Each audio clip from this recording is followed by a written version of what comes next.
Next up, we have Dena Wyum. She's a senior lecturer in the College of Human Sciences and Education and Women and Gender Studies. Ms. Wyum is the 2019 recipient of the ODNI Excellence in Teaching Award. This award recognizes instructors who promote interest in subject matter, demand rigorous thought, and elicit meaningful interactions with students.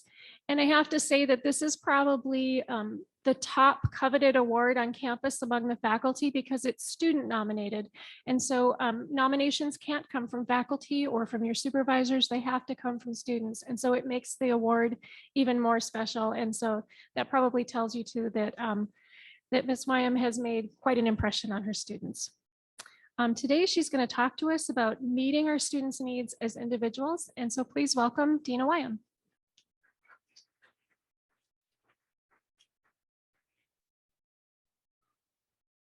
Thank you, Stacy. A couple logistical things. I saw printed copies of the text from my slides that I'm going to share up front. So if you like having that and didn't get one, they have those for you. And then please let me know at any point if you have questions, if you need me to speak louder, slow down, any of those things that might come up. So that was a very nice introduction. And I'm here because I think I teach a lot and I get to specialize in teaching, which not a lot of faculty get to do. I get to just focus on teaching. And so I teach a lot of courses, a lot of students. And to help us think about what we're going to look at today during this presentation, I want you to think about for a second our student IDs. Okay, so our student IDs, I'd say they identify us in 3 different ways. So can I have you shout out for me the 3 different ways we're identified? Name, number, yeah, in your picture. Okay, excellent. So notice that Stacy didn't introduce me saying this is 0478793 who will be presenting today.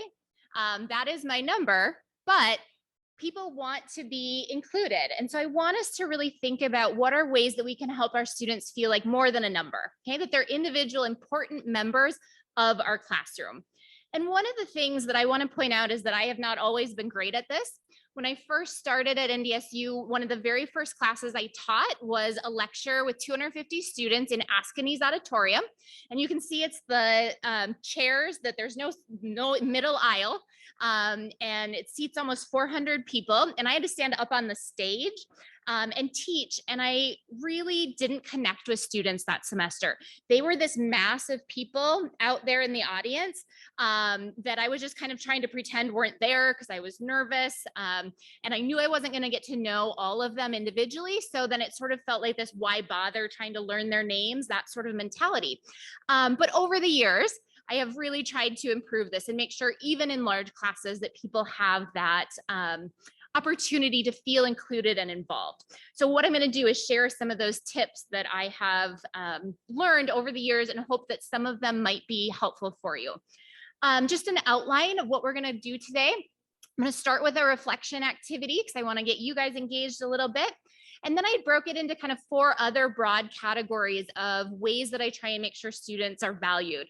The tone I set in the classroom, how I try to be available and accessible to students, how I explain the purpose of different assignments and policies, and how I try to be clear and consistent in ways that might benefit student learning.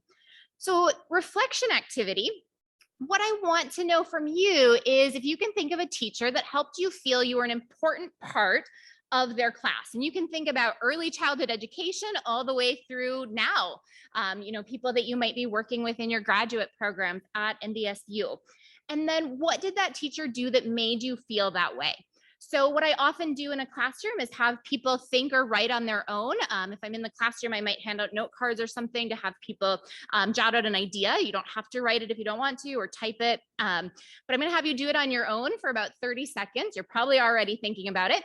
And then I'll give you a prompt to share at your table what you came up with. And then as a larger group, we'll see if anybody wants to share some of these memories that you have, a teacher that helped you feel you were an important part of the class. So I'll give you about 30 seconds to keep thinking, and then I'll prompt you to share at your table. All right, let's come back together. And because I know they're recording for some people who aren't able to be with us in person, if you can If you feel like sharing, keep it fairly brief because I'll try and repeat it so that it gets included in the recording as well. Anybody have something that they want to share? A teacher that helped them feel they were an important part of their class, and how did they do that? Yeah. Yeah. Absolutely, that they noticed that you weren't there and that they took the time to ask your peers and that they were concerned. It wasn't in a punishing mentality of why isn't he in class? It was coming from a mentality of like, is everyone, do we know, is everything okay? Excellent. Love it. Great example. Anyone else? Yeah. Very cool. And so the teacher, and I apologize, I forgot to summarize the first comment, but I'll try and do it for this one. Put up pictures and had information about the students in the classroom. And to me, it sounds like a lot of community building, that they know that you're part of this cohort moving through the exercise science program, and then created these opportunities for you to get to know each other. And then it sounds like it sparked more discussion in the classroom. Awesome. Anyone else? One more?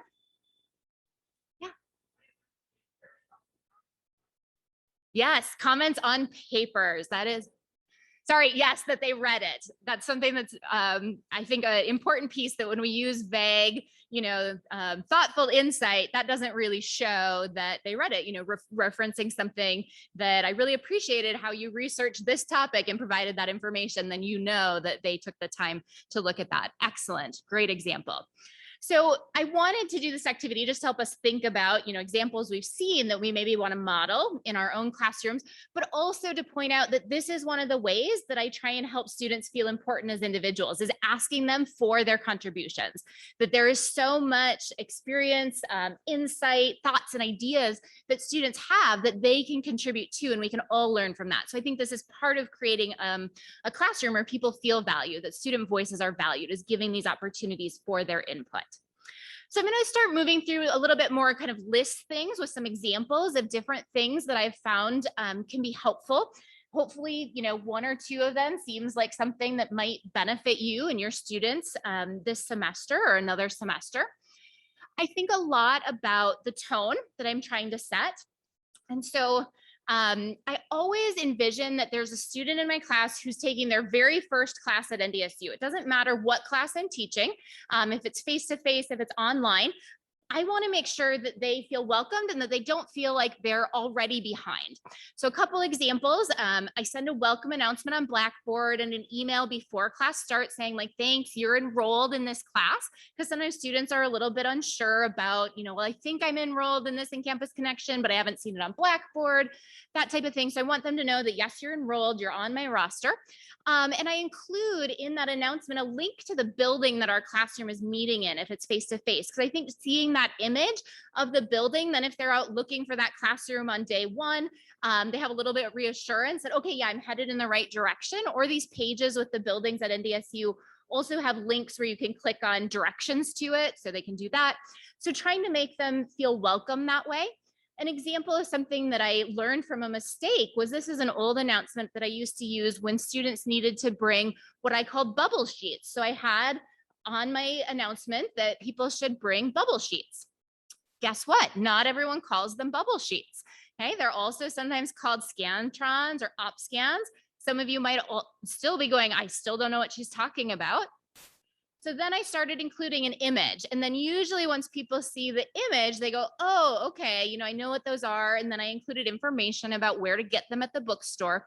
But it's really easy for people to start wondering if they belong, if they feel like there's language that they don't understand, that you're assuming they should.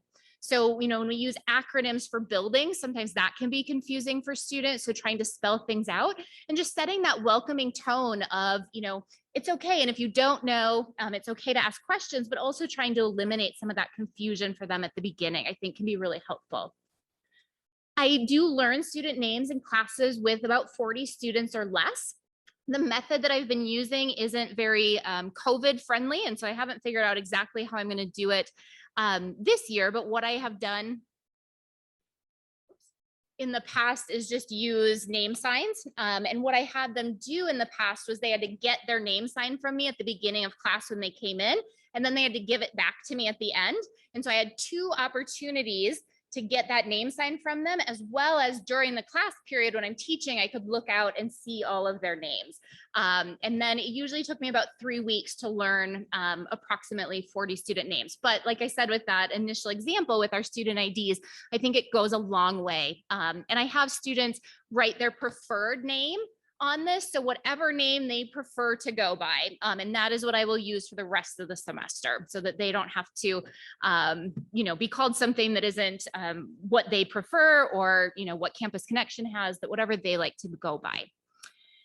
In bigger classes, I introduce myself and ask for their name if we visit. So if one of you came up and visited with me after this presentation today, even though you already know my name, I would still introduce myself because it's my first time kind of meeting you as an individual. And then I would ask for your name. And it's just a way of me trying to, point out that this is our first time having a one-on-one interaction, and I want to acknowledge that. And then I'll often jot down on a roster, who talked to me and what they talked to me about. So if you then maybe emailed me about what you visited with me about, I could look back at that roster and go, oh yeah, they were the one who talked to me after class about this, and then pick up where we left off so that they're remembered. I try to convey warmth in email communications. Again, if we're thinking about, students not feeling like a number, just getting a response that's kind of a vague response, just like the comments on papers might be, doesn't feel very friendly. So just a screenshot of an email. I almost always start emails to students with "thank you for writing about," to acknowledge, I appreciate you reaching out to me, because I do truly appreciate it when they, let me know that something's going on. And I end every email with, please let me know if you have any questions, or, if you have further questions on this or anything else in the class, to create that environment if I'm interested in it. And then I do always sign everything "take care." One of my first years here, I accidentally signed an email to a student and it said "love Dena," because that's how I sign off to all my friends and family. Had to write a quick retraction to that, but I'm a family therapist. I don't think they were too horrified that that's how I tend to think about everything. But I truly want students to take care. Oftentimes, if they're contacting me, there's something going on in their life, and I want them to know that I do care and I'm thinking about them. If I can't answer a question in class, I answer it the next class period or post an explanation to Blackboard. There's a couple different things that this does. And I'll just give you one example, and you don't need to try and read this, but I teach a policy class, and sometimes the policy questions can get really in depth to the point where I'm like, I don't know that off the top of my head. And so this was a day where we were talking about the Family Medical Leave Act, and a student had a question about if it mattered when the pregnancy started compared to when you started your employment. And I realized that I didn't know off the top of my head. I thought I did, but I, wasn't sure. And so I just said, let me post something to Blackboard later. And so one, I think it shows students their questions matter, that I will take the time afterwards to figure it out for them. It also takes some pressure off of me. I was very scared when I started teaching that students were going to find out that I didn't know everything. And I don't, and I still don't know everything. And so now I just acknowledge that there are things that I won't know off the top of my head, but I do know how to research, and I'll find you an answer. And then it also, I think, demonstrates to students that I'm still learning as a teacher, and that it's okay to not know and then look for that information. It demonstrates those skills. And so I think it sets this tone of like, we're all learning together. So I would just say that I think it's a pretty common experience to feel nervous about, what if students ask me a question I don't know? And it's okay. It's okay to not know, and just think about it ahead of time, how you want to handle that or address that. And I guess I just put a line on there showing that I also ended that post with my answer saying, if you need more clarification, please don't hesitate to ask. If this that I posted wasn't answering what you thought you were going to get an answer on, let me know. And then finally, for tone, I do teach about families. And so I use a lot of examples from TV shows and movies. And, I want to set an inclusive tone. And so, if I'm talking about, maybe a really broad concept like loving relationships, then I'm going to show lots of examples of different families and different people. That I might show a family where they're living intergenerationally. I might show a couple where one of the people identifies as non-binary. I might show a couple where they're a multi-ethnic or multiracial couple. And it's not, what I want to make clear here is that I'm not setting the tone of, okay, today we're talking about same-sex couples. So I'm going to show you same-sex couples. If we're talking about anything throughout the course, I'm going to show you a ton of different examples because we want people to be able to see themselves in these, and not just when we're talking about diversity or something like that. We want to make it be part of the entire class. So you can think about in your own field, you know, if you're sharing information from experts in your field, can you show a variety of different experts from different backgrounds, from different genders, from different races? Those types of things, I think, sets an inclusive tone as well. Okay, so what ideas do you have for ways to set the tone you want for your students? So I'm going to make this a big discussion right away, just for time purposes. Anything you can think of, or maybe that you've seen done, it doesn't have to be something you plan to do, that can kind of set a tone that you want for your students. And it can be any tone that you're looking for.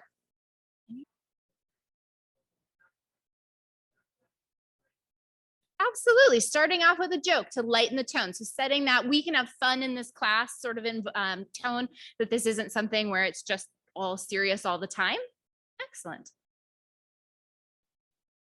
Yes, that's a really good one. And I've had students tell me that they, you know, didn't talk to professors because they didn't know how to address them. Excellent point. And I do include that in my Blackboard piece. I have a picture on my Blackboard menu of myself, and it says, please just refer to me as Dena. And I talk to students about that. It's a great one, important. I think I saw another hand. Yeah.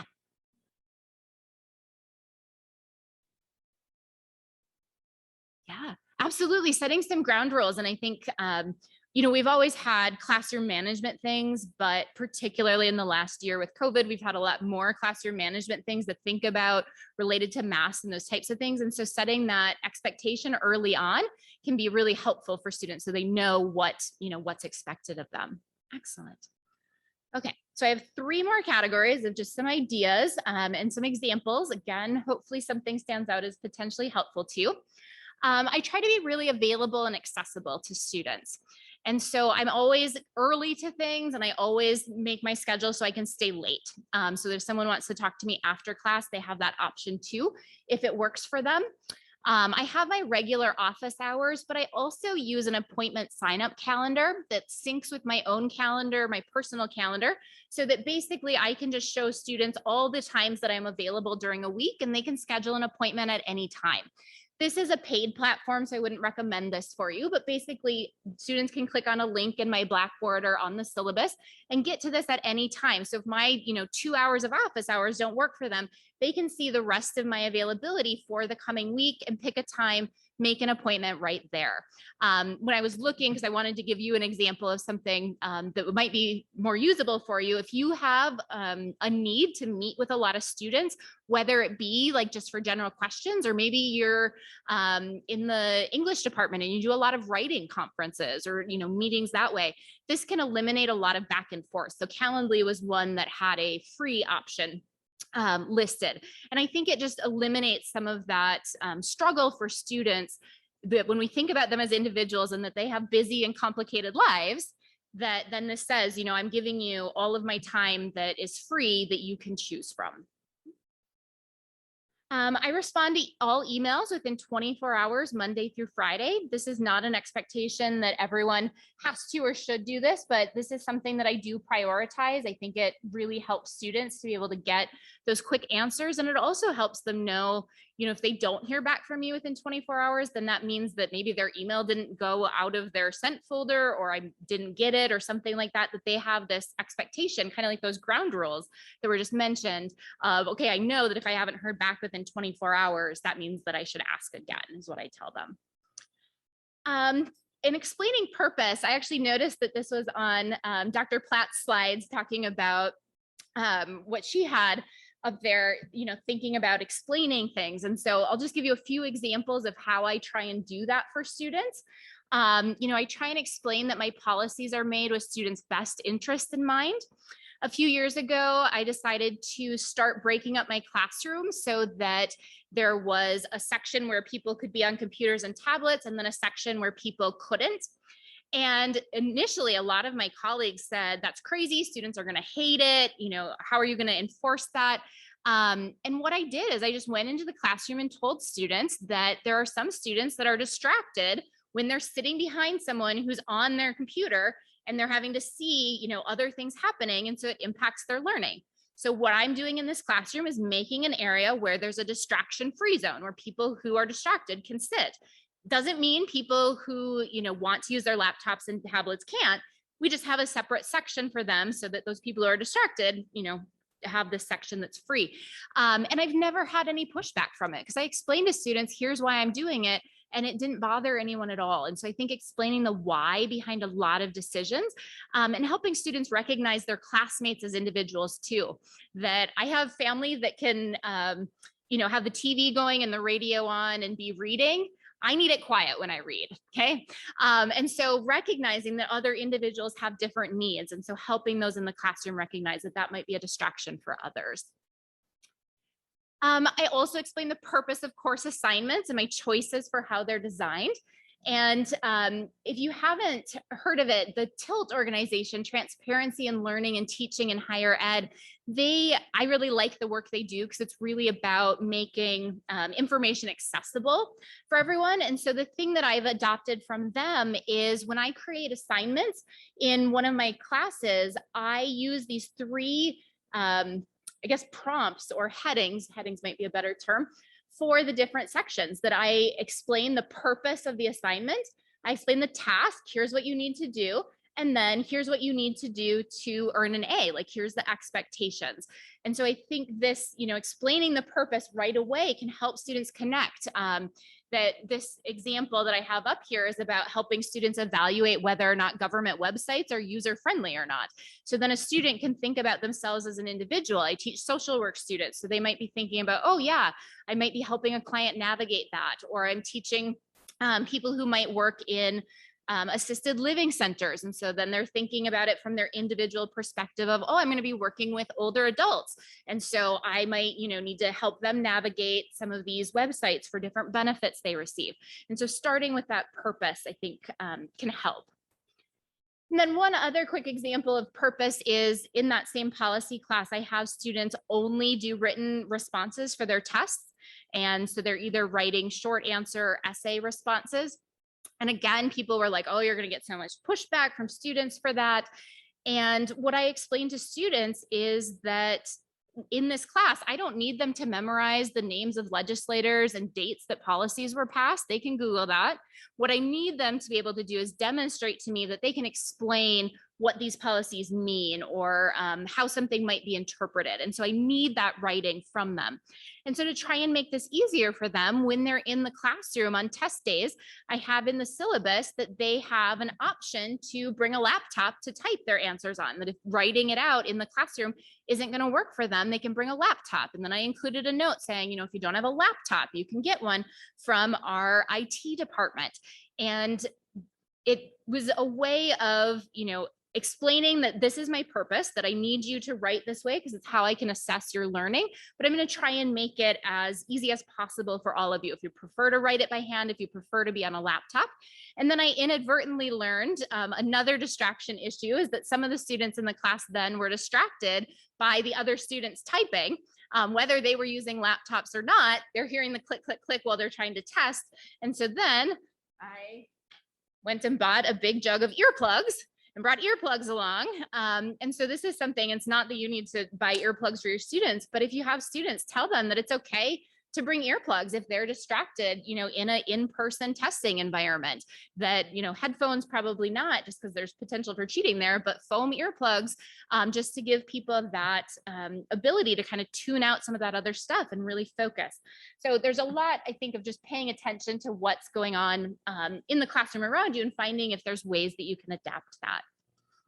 Okay, and then clear and consistent.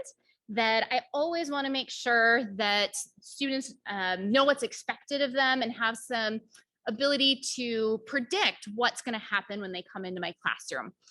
So one of the things I try and be clear about is a user-friendly course schedule. And so I show the course schedule at the beginning of each class period. And this is an example for a syllabus I'm working on for starting next week. So I try and put it in a calendar layout. I have a hard time with just lists of dates.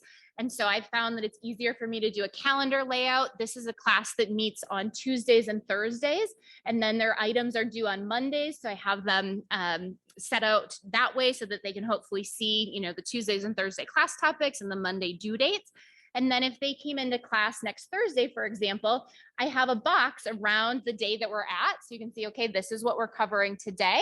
This is, you know, what we've done. Here's what's coming up. And then we'll pause and talk about, you know, what the next assignments are. And so they have that predictability of when they come into class, we're going to check in on what it is that we're doing today and where we're going, and give them an opportunity to ask questions then too.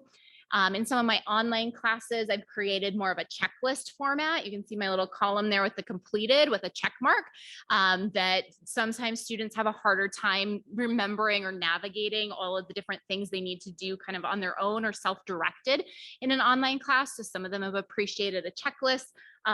Sometimes I make them and they're just, you know, something for them to print if they want it, but I've also done them in Adobe where it's a checkbox. So it's an interactive, you know, digital document that they can go through and check things as they're getting done, but to try and help guide them. Because again, that's kind of how I see my role, as a guide and a support as they're moving through the class. I try and provide examples of high quality work, so my expectations are clear. I mentioned with that one assignment layout that I have criteria for success as one of those categories, but I also try and provide examples of work. If I have students doing a written assignment, for example, where they're writing a multiple page paper, I will provide an example, maybe from another student, or something that I've created myself to give them as an example of, you know, what those expectations are, what should your final product look like. And it also, I love providing examples of former students, because then I get to ask those students, can I use your work as an example in an upcoming class? And the student can choose if they want their name attached to it or not. And then they have that opportunity to, you know, hear from me, and that I recognize that they did good work, and that I want to use it as an example for other students. And even if they don't want it used that way, that's totally fine. But then they still get kind of that additional comments or compliments that I recognize their high quality work. Oh, here's one example of that. I'm realizing it's pretty difficult to see a lot of the small text, but basically on Blackboard for the class where they have to write out the answers on their test, I have an example of a question. I also want to, you know, before a test, give them some examples of what things are going to look like so they can prepare, and then an example of an answer. And then I try to start each new class or topic with a similar activity.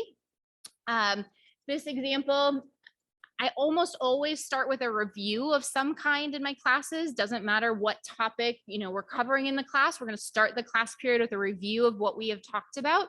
And so that part's predictable. It's always going to be, we're starting with a review, but what might change is how we review. I might mix it up and play different games, or if people do things, you know, differently, or different people share what they remember from the class. So that part's a little different, but they know that the first thing we're going to do when we get into the classroom is review. And this came from some recognition that I was always coming into the classroom having just thought about everything we already covered. I've prepared before coming into the classroom my lecture for that day, and then realizing that students aren't doing that. They're just coming to the classroom from some other class, and they haven't reflected on what we already talked about. So this gives them that opportunity to also kind of be brought back up to speed before we start new content. And then also, if students have missed class, if the student missed the previous class period, then they have that opportunity to get caught up a little bit of what's coming. And one other quick example of how I start with predictable things, in a women and gender studies class, I taught the author of our textbook, Chimamanda Ngozi Adichie. There were a lot of quotes from her textbook that I thought fit the different sections really well. So I would always start with a picture of her and a quote for the different sections as we would move into them. And it was kind of a visual reminder then for students that, okay, we're kind of moving into a new topic. And then finally, I try to consistently ask students if they have questions throughout a class period, but they also know that questions are welcome at any time. And I didn't do a good job of modeling that today, of pausing and asking questions. I always get nervous that I'm going to run out of time with 45 minutes. And so I didn't do a good job of that today, but trying to pause and give that opportunity for students to ask questions, but also letting them know anytime. I don't consider it an interruption. That's what I tell them. You're never interrupting me. you raising your hand is a sign to me that you're engaged and that you want, some additional information from me and that I can help you in that moment. Okay. So that brings me then to my last slide is what questions do you guys have that I might potentially be able to answer about anything related to I was presenting, but I will take anything, things that you're worried about, coming up with maybe your first classroom experience, setting things up, anything I can answer questions on. Yes, great question. So I actually was just in a meeting last week where this was brought up, particularly the question about masking. And I understand that's really present on your mind. Last year, I was really worried about that too. Now I feel like I have a little better sense because I've gone through a year of required masking. And basically we have a process through our student affairs department that if a student is not following that requirement or other requirements in the class, you can refer them to the dean of students who will address it through the code of conduct. So you do have that backing. And I just got access to them today, a couple different statements that can be included in your syllabus related to if you are requiring masks in your classroom or not. And so having those in there, I think is important. Other disciplinary issues, I generally haven't had a lot of problems over the years. I've definitely had to ask people to put their phones away, those types of things. I haven't had a lot of pushback, but I also have always just mentally known that I would be prepared to ask someone to leave my classroom if I needed to, that this is causing a disruption for the current students that are here. I need you to leave for today. We can discuss this further. And then we'll decide how we move on from there. Does that help?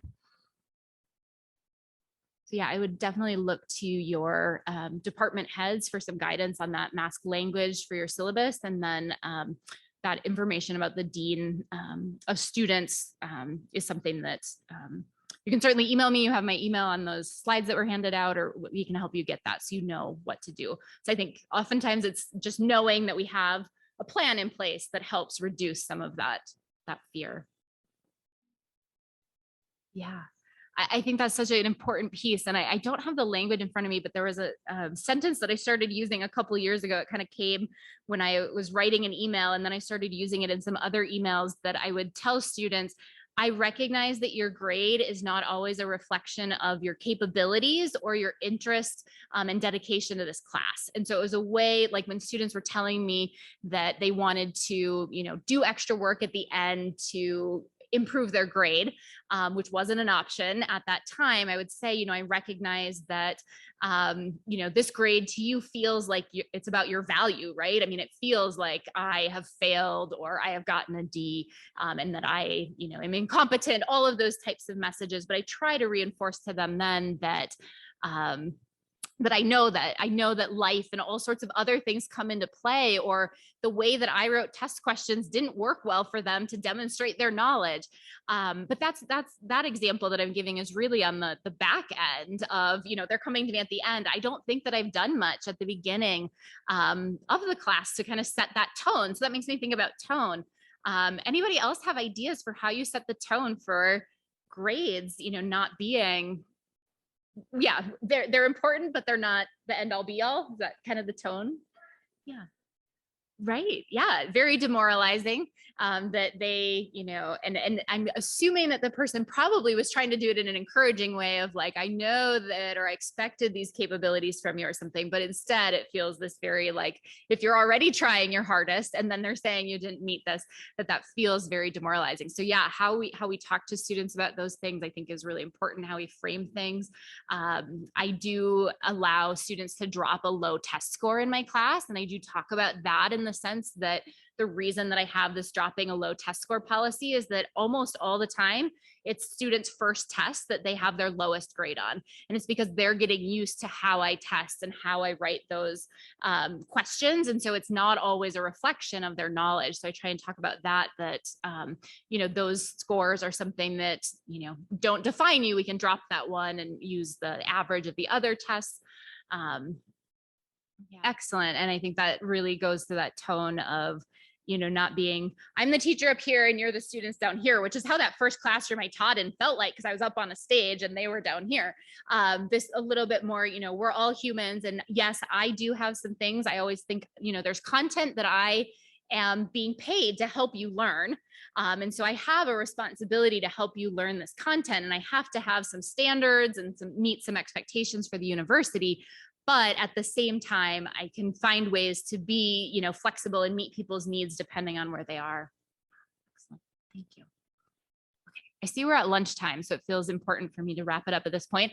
I will be staying for lunch. And so if anybody wants to visit or has questions, let me know. And please don't hesitate to reach out if there's something else you want to visit about. Take care.